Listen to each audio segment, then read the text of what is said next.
Effect of temperature on reaction rate हमें discuss करना था डिटेल में। बात इतनी हो गई थी कि for every 10 degree rise in temperature reaction rate almost doubles. अब उसका अपने कुछ एक्सप्लेनेशन प्रूफ कुछ नहीं दिया था, मान लीजिए सीधा कह दिया था। अब कॉमन सेंस से बात सोचनी शुरू करें। बात इतनी हो गई थी कि अगर हम किसी रिएक्शन वेसल में ए और बी नाम के रिएक्टेंट्स डालते हैं, अगर उनमें रिएक्शन होनी है तो इन ए और बी को आपस में कोलाइड करना पड़ेगा। और कोलाइड करने के नाम पर हमने एक टर्म भी पढ़ ली थी, जेड। नाम था collision frequency, number of collisions taking place पर सेकेंड पर यूनिट वॉल्यूम। हमने बोला 10 डिग्री टेम्परेचर बढ़ाने से रेट डबल हो जाता है। तो पहली बात जो दिमाग में स्ट्राइक करनी चाहिए वो ये कि 10 डिग्री टेम्परेचर बढ़ाने से मॉलिक्यूल काइनेटिक एनर्जी तो बढ़ी होगी क्योंकि टेम्परेचर बढ़ा, तो उनकी कोलिजन्स डबल हो जाते होंगे। काइनेटिक एनर्जी बढ़ी तो ज्यादा भागे दौड़ेंगे तो टकरे, और टकरे ज्यादा लगेंगी तो रेट बढ़ जाना चाहिए। तो हमने लगा कि 10 डिग्री टेम्परेचर बढ़ने शायद नंबर ऑफ कोलिजन्स डबल हो जाते हो, इसलिए रेट। मान लीजिए वो कहते हैं 10 डिग्री टेम्परेचर बढ़ाने से 5 टाइम्स रेट बढ़ता है, तो पहली बात दिमाग में क्या आनी चाहिए कि टेम्परेचर बढ़ाने से नंबर ऑफ कोलिजन्स 5 टाइम्स हो जाते होंगे। तो हम यहाँ पे आया कि नहीं, 10 डिग्री बढ़ाने से रेट डबल हो रहा है, तो इसका मतलब नंबर ऑफ कोलिजन्स डबल हो जाते होंगे, 2 टाइम्स हो जाते होंगे, शायद वो इसलिए ऐसा कह रहा है। तो यहीं से उसने बात सोचनी शुरू की और क्या बोला, एक लाइन लिखना हो फिर से लिख लेना बीच में हेडिंग में कि for every 10 degree rise in temperature reaction rate almost doubles. उसके बाद लिखना है it has been observe that जेडगॉन collision frequency is directly proportional to, कहाँ से आया मतलब नहीं है वगैरह, it has been observe that. तो इतना तो महसूस हो रहा है ना, हाँ टेम्परेचर बढ़ने से कोलिजन फ्रीक्वेंसी बढ़ती होगी। तो क्या मैं ऐसे बोलूं, लिखना मत अभी, Z at 310 Kelvin will be proportional to 310 Kelvin, root of 310। और Z अगर कोलिजन फ्रीक्वेंसी में 300 केल्विन पे मेजर कर रहा हूं तो it will be proportional to root of 300। Yes और नो? और अगर मैं मैथ्स लगा दूं, अब आप कॉपी करना शुरू कर सकते हैं, हाँ या नहीं। डिवाइड कर दिया तो प्रोपोर्शनली कांस्टेंट कैंसिल होते हुए कहानी बन सकती है। अब इसको क्या मैं इन शॉर्ट ये लिख सकता था, बोलो? और जब मैं इसको इन शॉर्ट ये लिख सकता था तो क्या मैं ये भी लिख सकता हूँ? अब ये सॉल्व करके आता होगा। तो 310 केल्विन पर कोलिजन फ्रीक्वेंसी जो है वो 1.016 times of collision frequency at 300 Kelvin. यही मतलब हुआ या नहीं इस बात का? काश यहाँ पर काश यहाँ पर 2 आता तो मेरी प्रॉब्लम सॉल्व हो गई थी यहीं की यहीं। क्या कह देता, 300 केल्विन पर जितनी भी कोलिजन फ्रीक्वेंसी है 310 पर उससे 2 टाइम्स है, इसलिए रिएक्शन रेट डबल हो गया होगा। लेकिन आया 2 नहीं, आया कितना? तो 1.016, क्या ऑलमोस्ट सेम ही है। थोड़ी देर के लिए अज्यूम कर लो 300 केल्विन पर कोलिजन फ्रीक्वेंसी 1000 थी, तो 310 पे कितनी आएगी? देखो जल्दी, आ रहा ओरली। अगर पर यूनिट वॉल्यूम एक सेकंड में 300 केल्विन पर 1000 कोलिजन्स होते थे, तो 310 पे कितने हो रहे हैं? 1016। तो ना के बराबर बढ़े ना। अगर हो जाते 1000 से 2000 तो क्या कहते थे, रिएक्शन रेट इसीलिए डबल हुआ होगा क्योंकि कोलिजन फ्रीक्वेंसी। तो ये तो ऑलमोस्ट सेम रह गई। तो इसका मतलब कोई और रीजन है जिस वजह से 10 डिग्री टेम्परेचर बढ़ाने से रिएक्शन रेट डबल हुआ होगा। ये नहीं लिखना है, ये मेरे समझाने का तरीका था। क्या लिख रहा है उसके बाद? So there must be so there must be some other reason to which reaction rate doubles with 10 degree rise in temperature, due to which reaction rate doubles with 10 degree rise in temperature। इसका मतलब collision frequency reason नहीं है, कोई और ही है। वो कोई और कौन है? Maxwell Boltzmann velocity distribution curve होता है, जिसे हमने एनर्जी डिस्ट्रीब्यूशन कर्व भी कह सकते हैं। अगर हम वेलोसिटी की जगह क्या ले लें, वेलोसिटी और एनर्जी इक्विवेलेंट है क्या? वेलोसिटी ज्यादा होगी तो एनर्जी ज्यादा होगी, कह सकते हैं ना। तो मैक्सवेल बोल्ट्जमान साहब ने क्या हमारे वो बोले कि अगर हम प्लॉट बना रहे हैं between delta N by N और एनर्जी, अभी डेल्टा एन बाय एन क्या रिप्रेजेंट कर रहा है? तो डेल्टा एन बाय एन को नाम दे रहा fraction of molecules. Fraction of molecules का मतलब हमें समझ नहीं आ रहा। इस जार में टोटल 100 मॉलिक्यूल्स थे रिएक्टेंट्स के। कितने? तो हमने एक डाटा तैयार करवाया कि उन 100 में से 3 मॉलिक्यूल्स ऐसे हैं जिनकी सबकी एनर्जी, काइनेटिक एनर्जी या एनर्जी 2 जूल है। 5 मॉलिक्यूल्स ऐसे हैं जिनकी सबकी एनर्जी 3 जूल्स है। 11 मॉलिक्यूल्स ऐसे हैं जिनकी सबकी एनर्जी 5 जूल्स है। इस तरह से एक डाटा तैयार किया जा सकता है क्या? जब तैयार हो जाएगा तो यहाँ टोटल क्या आएगा? बोलो हाँ या नहीं। क्योंकि ये कौन थे? Number of molecules. तो 3 मॉलिक्यूल्स ऐसे जिनकी हर एक की एनर्जी 2 तो ऐसे का डाटा तैयार हो जाए और मैं आपसे फिर पूछूं what fraction of molecules is having the kinetic energy 2 joule, तो आप बोलोगे ना 3/100 is that fraction of molecules which is having the energy 2 joule. अब आया। तो ये 3 को क्या बोल दिया इसने? क्यों बोला मुझे नहीं पता। और एन को क्या बोल दिया? 100। तो ये लाइन का मतलब तो समझ आ गया। तो इसका मतलब इस एक्सिस पर 1 से नीचे नीचे मामला रहेगा। क्यों? 1 का मतलब तो क्या है? 100/100। तो 100/100 का मतलब तो ये होगा सारे मॉलिक्यूल्स की एक ही एनर्जी हो, तो वो तो होने वाली नहीं है। तो इसका मतलब ये प्लॉट 1 से यहाँ पे वैल्यू, यहाँ पे प्लॉट 1 से नीचे नीचे रहने वाला कोई। ये डेल्टा एन बाय एन 1 कब होगा? अगर डेल्टा एन 100 हो और अपॉन एन भी 100 हो भी तो होगा या नहीं? 100/, तो 100 का क्या मतलब हुआ? यहाँ पे ये 3 क्या रिप्रेजेंट कर रहा था कि 3 मॉलिक्यूल्स ऐसे हैं सबकी एनर्जी, और मैं बोल लूं 100 मॉलिक्यूल्स ऐसे हैं जिनमें हर एक की एनर्जी 2 जूल हो सकता है क्या ऐसा? हाँ। अरे टोटल मॉलिक्यूल्स कितने हैं इसमें? सबकी एनर्जी सेम। टकरे लग रही होंगी या नहीं? टकरे लगने से किसी की एनर्जी बढ़ जाती होगी, किसी की घट जाती होगी, ट्रांसफरेंस होता रहता होगा, तो सबकी एनर्जी सेम तो अब भी नहीं आया। तो डेल्टा एन बाय एन की वैल्यू 1 नहीं होगी क्योंकि सारे मॉलिक्यूल्स की एनर्जी सेम नहीं हो सकती। तो इसका मतलब फ्रैक्शन की वैल्यू हर हाल में 1 से कम ही कम रहेगी। अब ये जब डाटा तैयार हो गया, इसका ये सारा डाटा किसी टेम्परेचर टी केल्विन पे था, किसी टेम्परेचर टी केल्विन पे। तो ये डाटा का प्लॉट बनाया गया, और प्लॉट जब बनाया तो प्लॉट ऐसा सा कुछ बना। ये प्लॉट किस पे बना? Eight T kelvin. अब इस जार का टेम्परेचर मैंने T+10 केल्विन कर दिया, यानी कितना बढ़ा दिया? तो ऐसा करने से अंदर नंबर ऑफ मॉलिक्यूल्स 100 से ज्यादा हो जाएंगे या कम हो जाएंगे? नंबर ऑफ मॉलिक्यूल्स थोड़ी चेंज होंगे। टेम्परेचर बदलने से क्या होगा? उनकी उनकी एनर्जी बढ़ जाएगी या नहीं? अब जब एनर्जी बढ़ गई तो ये टेबल यही वाला रहेगा, बदल जाएगा? बदल जाएगा। अब वो जो बदल गया वो वाले टेबल को प्लॉट बनाया मैंने, तो वो वाले टेबल का प्लॉट जब बनाया और वो वाले टेबल का प्लॉट ये आया, प्लॉट कुछ दब गया क्या और कुछ मोटा हो गया क्या? ये येलो वाला प्लॉट किस पे है? T+10 केल्विन पे।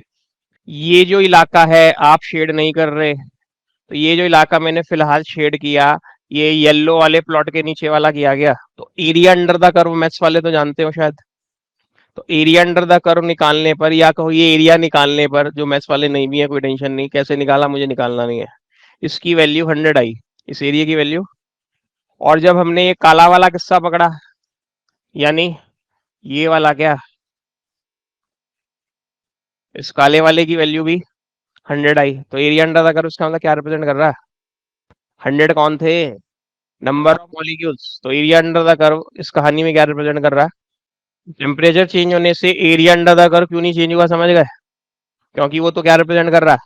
नंबर ऑफ मॉलिक्यूल्स, और नंबर ऑफ मॉलिक्यूल चेंज नहीं हुए। ध्यान देना, पेन रोको। मैंने एक हथौड़ी ली, हथौड़ी तो जानते हैं सब, हैमर। उसको इस वाले काले वाले पहाड़ को टक टक टक, तो बेचारा थोड़ा थोड़ा, और बीच बीच में बढ़ाम बढ़ाम टक टक टक बढ़ाम, तो कुछ येलो वाला सा सीन बन जाएगा क्या? तो ऐसे लिखा हुआ है बाकायदा बुक बुक में कि plot shifts slightly towards right hand side and becomes flatter, but the area under the curve remains because area under the curve represents number of molecules. अब आपने शेड नहीं करना था, मैंने भी नहीं किया। देखो अब ये जो एनर्जी है यहाँ पे, अगर मैं ओरिजिन मान रहा हूं तो जीरो एनर्जी, और ऐसे जा रहा हूं तो एनर्जी बढ़ती जा रही होगी। तो क्या इन सारी एनर्जीज में से कोई सी एक एनर्जी थ्रेशोल्ड एनर्जी, कल वाला किस्सा, वो पहाड़ की मैक्सिमम हाइट के कॉरस्पॉन्डिंग एनर्जी का नाम थ्रेशोल्ड एनर्जी, मेरी कहानी में उसकी वैल्यू 100 जूल। तो इस प्लॉट पर कहीं 100 जूल तो आ रहा होगा। उस 100 जूल पे पेन रख के हमने परपेंडिकुलर खींचा, और परपेंडिकुलर खींचकर ये वाला एरिया शेड कर दिया, और इस एरिया का नाम ए बी सी डी, कुछ कुछ रेक्टेंगल जैसा था या नहीं? तो जब हमने area A B C D निकाला तो वो कौन होंगे? कुछ नंबर ऑफ मॉलिक्यूल्स होंगे ना, क्योंकि एरिया से क्या मिलता है। अब हमने सारे काले वाले के नीचे के निकालते तो 100 हमने उस काले वाले में से ही निकाले, लेकिन थोड़े से निकाले। कौन से वाले? जिनके पास थ्रेशोल्ड एनर्जी या उससे ज्यादा है। इतनी मैच समझ आ रही है? जिनके पास थ्रेशोल्ड एनर्जी या उससे, और जिनके पास थ्रेशोल्ड एनर्जी या उससे ज्यादा का जुगाड़ हो जाता था वो तो इफेक्टिव कोलिजन कर लेते थे, प्रोडक्ट बना लेते थे। तो इस एरिया में कौन से मॉलिक्यूल्स आए? तो area A B, number of molecules having ET, ET मतलब और more at T Kelvin, that is number of molecules undergoing effective collisions किससे रिप्रेजेंट हो गए? Area A B C D. Small मतलब स्मॉल रहना चाहिए, कैपिटल मतलब कैपिटल रहना चाहिए। यानी आपकी कॉपी पे जाके कोई स्मॉल कैपिटल हो जाए, कोई कैपिटल स्मॉल। अब मेरा घर पहाड़ पे था, पहाड़ की हाइट फिक्स थी या बदलती रहती थी? पहाड़ की हाइट तो फिक्स रहेगी, और हाइट के कॉरस्पॉन्डिंग वाली एनर्जी का नाम थ्रेशोल्ड एनर्जी था। और मैं अपने घर से रोज सैंपल जाता था, सर्दियों में भी जाता था और गर्मियों में भी जाता था। गर्मियों में टेम्परेचर बढ़ जाता है, पहाड़ की हाइट उतनी रहती है, यानी threshold value, threshold energy temperature पे डिपेंड। आया क्या? तो थ्रेशोल्ड एनर्जी अभी जो ये ईटी थी, ये टी केल्विन पे ली थी या 2+10 पे? काला प्लॉट की बातें चल रही हैं तो टी केल्विन पे, काले प्लॉट की बातें चल रही हैं तो टी केल्विन पे, लेकिन T+10 पे भी थ्रेशोल्ड एनर्जी तो यही रहने वाली है, और यही रहने वाली है, तो ये भी एरिया अंडर द कर्व, हाँ या नहीं? ये भी एरिया अंडर द कर्व, लेकिन कब? At T+10 Kelvin. कौन सा एरिया? जिसके पास थ्रेशोल्ड एनर्जी या उससे पहले क्या नाम रखे थे?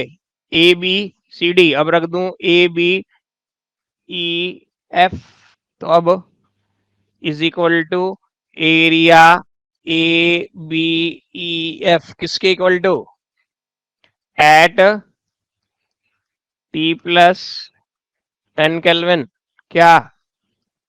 नंबर ऑफ मॉलिक्यूल्स क्या अंडरगोइंग इफेक्टिव कोलिजन्स, यस और नो? तो ये एरिया क्या रिप्रेजेंट कर रहा है? Number of molecules undergoing effective collision at T kelvin. और ये एरिया क्या रिप्रेजेंट कर रहा है? Number of molecules undergoing effective collisions at. और मैंने प्लॉट बनाने में थोड़ी सी होशियारी की हुई है। अब देखो, पहले वाला एरिया और बाद वाला एरिया लगभग डबल सा है क्या? काला वाला एरिया और पीले वाला एरिया लगभग काले वाले से डबल है क्या, पीला वाला? तो प्लॉट बनाते वक्त ये ध्यान रखना है कि नेकेड आई से देखते हुए भी हल्का सा फील आ रहा हो कि हाँ ये एरिया, ये नहीं कि प्लॉट बनाते वक्त एक ये जो पहाड़ है ये यहाँ को आ गया, ये यहाँ को आ गया, और ये बना रहे कि देखो ये EF है, वो वाला नहीं है, और ये काले वाले से ये कहेगा कहाँ डबल है, तो बहुत सारा फालतू है। तो इसलिए प्लॉट बनाते हुए क्या ध्यान रखना, काला एरिया और पीला एरिया लगभग ठीक है, एक मिनट सर, येलो वाले में देखो मैंने जो लाइंस खींची हैं वो नीचे भी खींची है। येलो वाले एरिया में ये है ना येलो वाला प्लॉट, तो येलो वाला प्लॉट ये है ना, ये वाला, तो इसके नीचे वाला सारा ये लेना है मुझे, तो ये सारा इसके नीचे ये नहीं आएगा सारा नीचे तक, तो क्या नाम दूं इसका? ए ई एफ डी, मैंने कुछ और लिख दिया शायद। सही कह रहे, सॉरी सही कह रहे सर, हो गए कहीं। A E F D, sorry sir, A E F D. बस मेरा काम हो गया, आगे 2 लाइन और लिखने को क्या है। Area A E F D is, ध्यान दो, approximately 2 times of area A B C D. और ये एरिया क्या बता रहे हैं? Number of effective collisions, number of molecules undergoing effective collisions, या नहीं? और वो इसका मतलब क्या हो गए? डबल, जिस वजह से rate 10 10 with 10 degree rise in temperature, 10 with 10 degree rise in temperature, number of molecules undergoing effective collisions almost doubles. Number of molecules undergoing effective collisions almost doubles, due to which reaction rate almost doubles, due to which reaction rate almost doubles with 10 degree rise in temperature. ठीक है, अगर पूरा article आज ध्यान से सुना हो, 300 kelvin पर कितनी कोलिजन फ्रीक्वेंसी एज्यूम की थी मैंने आज? 1000 याद आई क्या?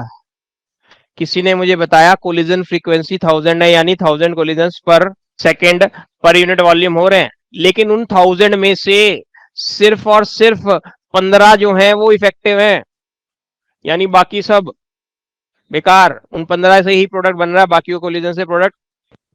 ठीक है, किसी ने बताया। अब जब 310 केल्विन हो गया था तो कोलिजन फ्रीक्वेंसी 1000 से बढ़कर 1016 हो गई थी या नहीं? ये डबल नहीं हुई थी। अगर ये डबल हुई होती तो मुझे ये प्लॉट पढ़ना नहीं पड़ता, मेरा काम वहीं खत्म हो जाता या नहीं? अब 1000 जब कोलिजन फ्रीक्वेंसी थी उसमें से इफेक्टिव कितने थे? लेकिन 310 केल्विन पर जब कोलिजन फ्रीक्वेंसी सिर्फ 1000 से बढ़कर 1016 हुई, लेकिन इफेक्टिव कोलिजन्स पता चला 30 हो गए। तो अब ये रीजन रेट डबल होने का या ये रीजन रेट डबल होने का? ये ना, तो ये कौन है? Number of effective collisions. अब तो आया बिल्कुल शॉर्ट में, कहानी समझ हो गया नहीं?